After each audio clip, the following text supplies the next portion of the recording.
नमस्कार सर्व ताईंना, कशा आहात सर्वजण. तर बघा, आज सकाळी चाललं आहे आमचा नाश्त्याचं प्रोग्राम. तर रात्री काल परवाच काय केलं तर तांदूळ आणि उडदाची डाळ भिजत घातली होती आणि मस्त असं याचं पीठ बनवलेलं आहे काल. आणि रात्रभर असं पीठ चांगलं भिजलं तर सकाळी आता इडल्या करायला चालू केल्यात. रोज कसं होतं, गडबडीत जेवणच डायरेक्ट बनवतो, नाश्ता वगैरे बनवायच्या पाठीमागं लागत नाही. पण आज सगळी घरात असल्यामुळं नाही, म्हटलं चला आज नाश्ता बनवू काहीतरी छानपैकी. नमस्कार सर्व ताईंना, कशा आहात सर्वजण. तर चला, आज आपला म्हणजे व्हिडिओ आहे नाश्त्याचा बरं का. प्रत्येक टायमा आम्ही जेवणच बनवत असतोय, कारण आज सगळीजण घरात असतात. त्यामुळं जेवण नंतर उशिरानं करायचं ठरवलं आहे आणि आता नाश्त्याला सुरुवात केलेली आहे. तर बघू शकता, आपण इडली आता शिजायला वगैरे टाकलेले. तर पीठ वगैरे काल असं छानपैकी रात्री करून ठेवलं होतं. तर आता चला, मिरच्या लागणार आहेत आपल्याला चटणी बनवायसाठी. आपल्याला चटणी पण आणि सांबार पण बनवायचं आहे. तर चला, आता शेंगा पण आहेत झाडाला, तर शेंगा पण काढून आणायच्या आहेत आपल्याला आणि मिरच्या पण थोड्या चटणीसाठी तोडून आणायच्या आहेत. तर चला, असाच व्हिडिओ बघत राहा. तर मस्तपैकी असं इडल्या वगैरे शिजायला टाकल्या आणि सांबार बनवण्यासाठी शेवग्याच्या शेंगा पाहिजे होत्या. तर शेवग्याच्या शेंगा 2च तोडल्या, शेवग्याच्या शेंगा. आणि दारात मिरच्या होत्या, मिरच्या पण कट करून घेतल्या. कढीपत्ता घेतला आणि म्हटलं आता सांबार बनवायचं मस्तपैकी आणि चटणी पण बनवायची. तर त्यासाठी आपल्याला कढीपत्ता वगैरे हे सगळं लागतंच, मिरची वगैरे बनवण्यासाठी. तर चला, आता मिरची, शेंगा आणि कढीपत्ता स्वच्छ धुवून घ्यायचं आहे आपल्याला. नंतर चटणी आणि सांबार बनवून घ्यायचं आहे. तोपर्यंत पहिल्यांदा आपल्याला इडल्या वगैरे छानपैकी बनवून घ्यायच्या आहेत. तर मिस्टरांना वगैरे इडल्या वगैरे आवडतात, त्यामुळं मी म्हटलं आता चला इडल्या बनवू.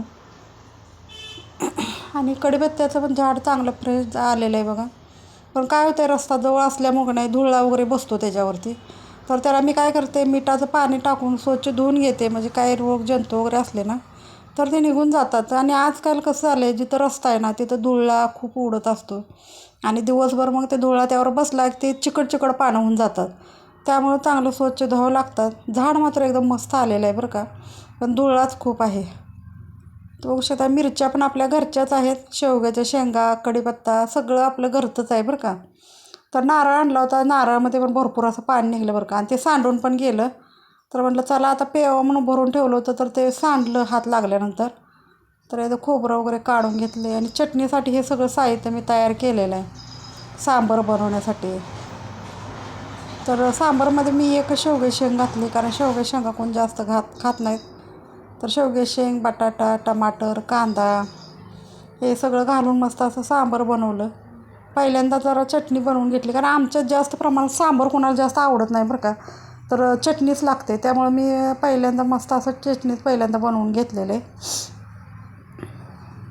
आणि इडल्या पण एवढं छान झालं त्या, बघू शकता, टम्म अशा फुगल्या होत्या मस्तपैकी अशा, आणि छान पण झालत्या. तर बघू शकता, अशा झालेल्या आहेत आपल्या इडल्या. खुसखुशीत झालेत बरं का, आणि लबरसारख्या वगैरे अजिबात झालेल्या नाहीत. तर पूर्ण असं इडल्या मी सगळ्या काढून घेतल्या आणि नंतर परत आणि इडल्या शिजण्यासाठी भांड्यात ठेवलेल्या आहेत. आणि नंतर आपल्याला चटणी आणि सांबार बनवून घ्यायचं आहे. या अशा प्रकारे आपल्या इडल्या छानपैकी झाल्यात, बघू शकता, पांढऱ्या शुभ्र एकदम मस्त.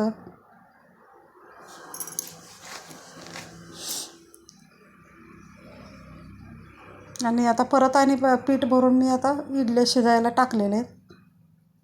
आणि आता सकाळ सकाळी सुद्धा असं एवढं गरम होतं आहे बरं का. तरी पण मी काय केलं, पटकन नाश्ता वगैरे बनवून घेतला आणि बाहेर जाऊन थांबले जरा.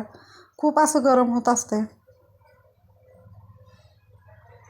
तर आता बऱ्यापैकी उन्हाळा आता संपत आला आहे बरं का, आता पावसाळा चालू होणार आहे आपल्या इकडं. तर बघू शकता, सांबारसाठी हे सगळं असं शिजायला मी टाकलेलं आहे. आणि नंतर आपल्याला त्याला तडका द्यायचा आहे छानपैकी. आणि चटणी बनवण्यासाठी खोबरं, मिरची, शेंगदाणे, जे काय मिरची वगैरे जे काय असतं ना ते सगळं असं बारीक करून घेतलेलं आहे मी. आणि नंतर असं तडका द्यायचा आहे मला. आणि चटणीमध्ये काय करायचं, म्हणजे गरमच पाणी घालायचं बरं का, गार पाणी बिलकुलही घालायचं नाही. तर मी पाणी गरम करून चटणीमध्ये, म्हणजे जी पेस्ट बनवली ना सगळ्याची, त्यामध्ये गरम पाणी घातलेलं आहे आणि नंतर असा तडका दिलेला आहे चटणीला.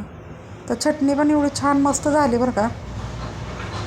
तर थोड्या मिरच्या जरा कमी पडल्या, कोथिंबीर नव्हती, थोडीच होती. कारण मिरच्या सारखं लागलं ना सारखं तोडतात, त्यामुळे जास्त मिरच्या त्याला राहत नाहीत. तर आता दुसरं पण भांडं आपलं शिजलेलं आहे, बघू शकता अशा प्रकारे. आणि पीठ जर चांगलं व्यवस्थित झालं ना तर आपल्या इडल्या पण छानपैकी होतात. तर पीठ एकदम मस्त झालं होतं बघू शकताय असं. आणि इडल्या मग अजिबात भांड्याला वगैरे चिटकत नाहीत, काय नाहीत. सगळ्या इडल्या अशा छानपैकी निघलेल्या आहेत. तर पहिलं भांडं पूर्ण मिस्टरांनी तोपर्यंत चटणी बनवायच्या पहिलंच खाऊन टाकलेलं आहे. तर आता हे दुसरं शिजलेलं आहे बरं का भांडं आपलं इडलीचं. तर मी काय करत असते, रोज वेगळ्या पद्धत, कधी उपीट बनवायचं, कधी शेवळ्या बनवायच्या, कधी इडल्या बनवायच्या, कधी तर आपल्याला डोसे बनवायचे. भरपूर असं वेगळ्या पद्धतीने आपल्याला बनवलं ना छान वाटतं मग. आणि मग घरातली माणसं पण अशा आवडीनं खात असतात. तर आता इथे सांबार पण बनवून घेते पटकन. आणि आमच्या इथे या कढीपत्त्याला वास एवढा छान आहे ना, तेलामध्ये जर असा कढीपत्ता टाकला तर मस्त असा वास लागतो भाजीला आणि छान लागते अशी भाजी वगैरे. तर मी काय करते, भाजी बनवायली ना तेवढी 4 ताजी पानं आणते आणि टाकते. असं तोडून वगैरे मी अजिबात ठेवत नाही. त्या सांबारमध्ये मुगाची डाळ, मसूरची डाळ असे ही पण टाकलेले मी भरपूर असे. बघू शकता असं आपलं सांबार छानपैकी बनलेलं आहे.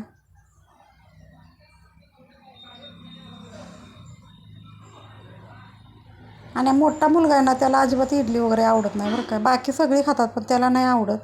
मग त्याच्यासाठी मला दुसरं आता काहीतरी करून द्यायची पाळी येणार आहे.